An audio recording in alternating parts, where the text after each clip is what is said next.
Bienvenidos a otra trama y los recibo con estas imágenes verdaderamente inolvidables de B.B. King, músico, cantante y compositor estadounidense que murió, y perdemos con él a uno de los músicos más influyentes de todos los tiempos. No hace falta que les cuente quién es porque ustedes saben. La revista Rolling Stone lo situó en el puesto número 6 de la lista de los mejores guitarristas de todos los tiempos. Silencio y lo escuchamos.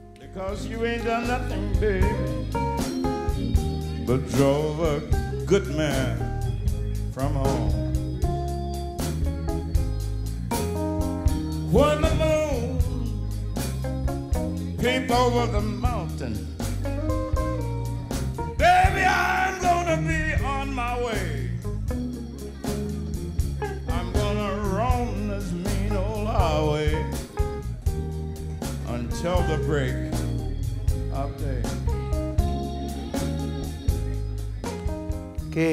Qué maravilla, uno podría escucharlo horas. El talento extraordinario. Murió a los 89 años B.B. King. Y quiero contarles del programa de hoy y enseguida vamos a la Bienal de Venecia. Es importante que un poeta como Jorge Aulicino, un excelente poeta además, haya hecho esta traducción. Fíjense, difícil mostrar en cámara, pero vale la pena. Una nueva traducción de la Divina Comedia de Dante Alighieri. En instantes va a conversar con nosotros. También les quiero mostrar otro libro. En la televisión no se muestran libros, así que acá mostramos siempre libros. Detrás del muro, de Roberto Ampuero. Es interesante la charla que se da con Ampuero, que es un chileno, interesante por él, obviamente. ¿Por qué? Porque Ampuero es como otros intelectuales latinoamericanos, caso Mario Vargas Llosa, por ejemplo, que comienzan siendo comunistas, apoyando la Revolución Cubana y lentamente van desplazándose con el tiempo hacia otras posiciones políticas. Ampuero vivió en Berlín Oriental, es más, podía, con la dictadura de Pinochet, elegir entre vivir en Berlín Occidental y vivir en Berlín Oriental. Eligió vivir en Berlín Oriental. Y lo que cuentan detrás del muro son cosas que me hacen acordar también un libro maravilloso de Leonardo Padura, El hombre que amaba a los perros, donde, claro, el comunismo real se convierte lentamente en un sistema opresivo, en un sistema bastante siniestro. Y esto no significa de ninguna manera, ustedes me conocen y saben que lo último que haría sería hacer una apología a la derecha, en mi vida jamás la he hecho, pero significa que hay que leerlo y sobre todo que hay que escucharlo. Bueno, hoy está con nosotros también Roberto Ampuero. Y un espectáculo que realmente es distinto a todo, francamente es distinto a todo. Dínamo, con excelentes actrices, Tolcachir, el grupo, es todo un grupo que ha trabajado en el espectáculo en Timbre 4, también está con nosotros la gente de Timbre 4. Pero ya mismo vamos a charlar, a conversar, les voy a contar algunas cosas sobre la Bienal de Arte de Venecia. Bienal que este año no fui, pero he estado otros años, y que es realmente la cita más importante del mundo, junto con la Bienal de San Pablo, que también es muy importante, donde a través de la obra, en este caso de Juan Carlos Di Stéfano y también de otros artistas argentinos como Eduardo Basualdo, Ernesto Ballesteros y Ana Gallardo, descubrimos qué es lo que ocurre, en este caso estoy hablando del envío argentino, qué es lo que ocurre en el arte contemporáneo. Y claro, el arte contemporáneo no puede no estar atravesado por la violencia, por los fundamentalismos de todo tipo, por los extremismos de todo tipo, pero sobre todo por la violencia, por las tensiones de este siglo XXI que comenzó ya con varias guerras y que todos deseamos, por supuesto, que tome otro rumbo.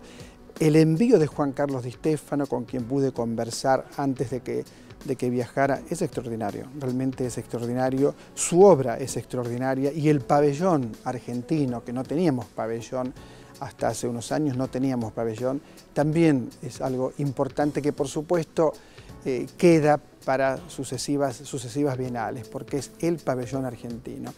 La Bienal de Venecia, por supuesto, hablar de artistas japoneses, norteamericanos, finlandeses, escoceses, sería una falta de respeto que hablara si no estoy yo allí. Pero lo que sí puedo decir, por lo que he leído, incluso hay una nota en la revista Enie de Ana María Batistosa excelente, donde habla de política, de violencia, la Bienal representa esas tensiones, las representa a través del arte. Y el arte, como ustedes bien saben, es una ecuación de la realidad.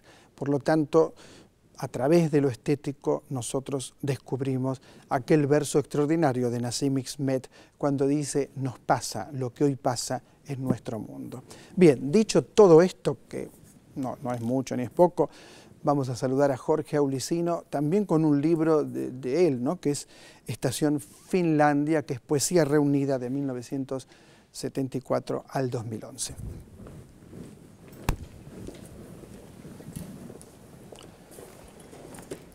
Qué tarea la tuya, Jorge, de nada menos que meterte con Dante Alighieri. Sí. Contame cómo surge esto y cómo fuiste vos en tu vida lector de la Divina Comedia. Bueno, son dos preguntas. El lector de la Divina Comedia fui porque en casa se hablaba italiano, es decir, yo no, pero la segunda mujer de mi padre era profesora de italiano y mi viejo era hijo de italiano. Bueno, mi segunda madre también, pero ella además, digamos que me dio las primeras lecciones de italiano en casa. Leí italiano mucho tiempo y finalmente, digamos, alrededor de los 30 años empecé a leer la comedia en italiano y traduje algunos cantos de Infierno. Pasaron muchos años más y un día tomé esos cantos que había traducido, eran 4 o 5, y dije, bueno, voy a tratar de hacerlos todos, los del infierno. Y los hice. Y después me ocurrió que por ahí podía ser el purgatorio, y así fui probando. Cuando llegué al paraíso realmente, cuando llegué al paraíso de la Divina Comedia, al paraíso de arriba todavía no llegué. No, el tercer tomo. Sí, al tercer, ahí creí que no podía seguir realmente. ¿Qué dice, en tu opinión, por supuesto no te voy a preguntar qué dice hoy porque sería hablar 2 horas, pero ¿por qué una nueva traducción es necesaria? Yo creo que sí, por una parte, y por otra, la actualidad de la comedia, porque evidentemente está hablando de otra cosa, no está hablando hoy en el siglo XXI del infierno, del purgatorio y del paraíso, pero por supuesto el que sabe sos vos y te escucho. El por qué es yo creo que cada época tiene sus traducciones, ¿no?, de las obras claves. En general, al español se han hecho en España. Si vos recorrés la historia de las principales obras escritas en otros idiomas, ves traducciones en España desde el siglo XIX en adelante, muchas, qué sé yo, del inglés, del francés, del italiano, etc. Yo digo que ves que cada una responde a una época distinta. Si vemos las de la Divina Comedia a partir del siglo XIX, hay una gran diferencia entre, digamos, la primera que yo recuerdo, que es la del Conde de Cheste, la primera mitad del siglo XIX, y la última, que es la de Martínez Merlo, que fue de hace unos 10 años, 7, 8 años, no sé, en estos años. Son diferentes, porque el lenguaje es diferente. El lenguaje de principios del siglo XIX, literario, del Conde de Cheste, no es lo mismo que el de hoy en España. Y tampoco es el mismo de hoy en la Argentina. Y a mí me parece interesante, no lo hice pensando en eso, es decir, no era ese mi fin, es decir, mi propósito fue, bueno, yo lo quiero traducir porque la quiero entender en mis términos. Era como poner en el papel lo que estaba leyendo. Pero sí es una obra en el castellano del Río de la Plata o en el castellano de Buenos Aires, no sé. Cuando uno habla de un texto clásico, casi podría definirlo porque cada generación encuentra en él cosas nuevas y también porque admite diversas lecturas y se sostiene a través del tiempo. ¿Cuál sería el núcleo para vos de la lectura de la Divina Comedia hoy? ¿O de qué hablaría hoy la Divina Comedia? Porque durante Si se los escribiera siglos... hoy... No, ¿de qué habla este texto? ¿De qué nos habla hoy? ¿De qué nos habla? ¿Qué nos dice hoy? ¿Por qué deberíamos leerlo hoy? Primero, ¿Por qué nos apasiona leerlo hoy? Sí, yo creo que primero es un símbolo personal, es decir, primero es un símbolo, ¿no? El descenso al infierno y después el ascenso al cielo, es todo un símbolo de procesos que se pueden dar incluso en la vida individual. Claro. Todos hemos bajado al infierno alguna vez. Exacto. Al cielo, y el mundo, a veces lo tocamos. Baja bastante seguido. Y el mundo baja y rara vez sube, pero individualmente a veces también tocamos el cielo, ¿no? Por aquello de quién era López de Vega, un cielo en un infierno cabe. Es de Lope. Es de Lope. Entonces creo que hay un proceso mítico, individual, que es un proceso de crecimiento del espíritu, que es lo que Dante dice desde el primer canto. Él sale de una selva oscura, es decir, de una selva de confusión, para llegar a la verdad que es de orden sobrenatural, en el caso de la Divina Comedia, pero uno la puede tomar así, o la puede tomar en su aspecto puramente simbólico, como un viaje de conocimiento.